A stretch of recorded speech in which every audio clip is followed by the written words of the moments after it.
ভগবতে বাসুদেবায় নমঃ। পঞ্চদশ অধ্যায় পুরুষোত্তম যোগ।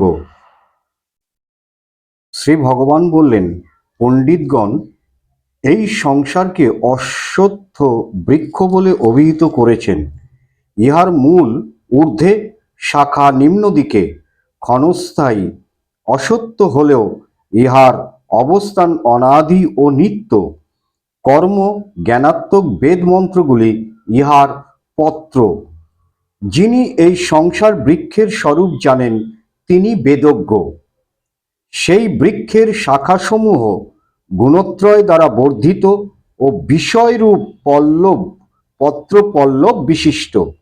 ইহা অধোদেশে ও ঊর্ধ্বদেশে বিস্তৃত।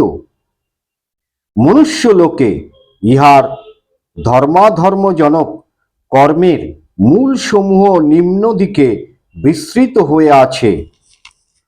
ইহলোকে সংসার বৃক্ষের স্বরূপ বোঝা যায় না। ইহার আরম্ভ নাই, মধ্য বা স্থিতি নাই, এবং ইহার অন্তও নাই।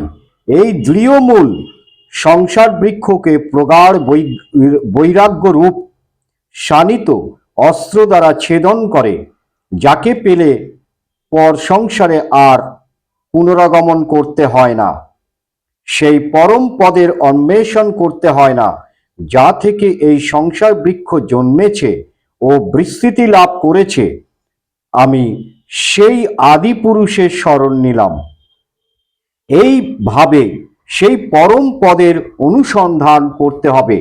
যাদের অভিমান ও মোহ বিদূরিত হয়েছে, যারা সংসারের আসক্তি রূপ দোষ জয় করেছেন, যারা আত্মতত্ত্বে নিষ্ঠাবান, যাদের কামনা নিবৃত্ত হয়েছে, যারা সুখ দুঃখ রূপ দ্বন্দ্ব হতে মুক্ত, এই রূপ বিবেকী সাধুপুরুষগণ সেই পরম পদ লাভ করেন। যে পদ লাভ করলে সাধক আর সংসারে প্রবেশ করেন না, চন্দ্র সূর্য বা অগ্নি যাকে প্রকাশ করতে পারে না, তাই আমার পরম স্বরূপ।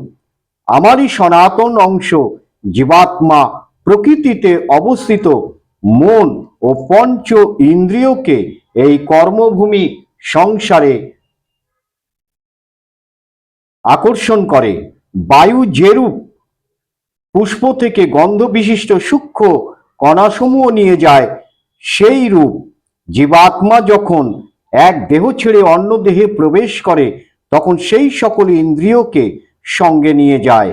দেহের অধীশ্বর জীবাত্মা কর্ণ চক্ষু ত্বক নাসিকা মনকে আশ্রয় করে শব্দাদি বিষয় সকল ভোগ করে থাকে।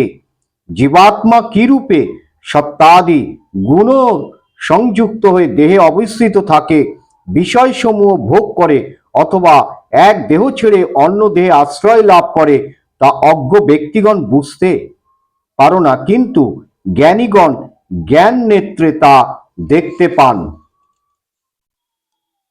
সাধনে যত্নশীল যোগীগণ আপনাতে অবস্থিত এই আত্মাকে দর্শন করে থাকেন, কিন্তু যারা অজিতেন্দ্রিয় ও অবিবেকী, তারা যত্ন করলেও ইহাকে দেখতে পান না। সূর্যের যে তেজ সমস্ত জগৎ উদ্ভাসিত করে, এবং যে তেজ চন্দ্রে ও অগ্নিতে আছে, তা আমারই তেজ জানবে। আমি নিজ শক্তির প্রভাবে পৃথিবীতে অধিষ্ঠান করে ভূতগণকে ধারণ করে আছি। আমি অমৃত রসযুক্ত চন্দ্ররূপে ধান্য জবাদি ঔষধিগণকে পরিপুষ্ট করে থাকি। আমি বৈশ্যানর রূপে প্রাণীগণের দেহে অবস্থান করি, এবং প্রাণ ও অপান বায়ুর সহিত মিলিত হয়ে চর্বচুষ্য লেহ পেয় এই চার প্রকার খাদ্য পরিপাক করি। আমি অন্তর্যামী রূপে সকল প্রাণীর হৃদয়ে অবস্থিত আছি। আমা হতেই সকল প্রাণীর স্মৃতি ও জ্ঞান উৎপন্ন হয়ে থাকে, এবং আমা হতেই ইহাদের বিলাপ ঘটে। আমি বেদ সমূহের একমাত্র জ্ঞাতব্য। আমি আচার্য রূপে বেদার্থ প্রকাশক এবং বুদ্ধিরূপে বেদার্থের পরিজ্ঞাতা। জগতে ক্ষর ও অক্ষর এই দুই প্রকার পুরুষ আছে, তন্মধ্যে সর্বভূত খর পুরুষ এবং কূটস্থ অর্থাৎ নির্বিকার আত্মা অক্ষর পুরুষ নামে কথিত হয়। খর ও অক্ষর ভিন্ন এক উত্তম পুরুষ আছেন, যিনি পরমাত্মা নামে অভিহিত। তিনি লোকত্রয়ে প্রবিষ্ট হয়ে সকলকে পালন করেন। তিনি অব্যয়, তিনি ঈশ্বর।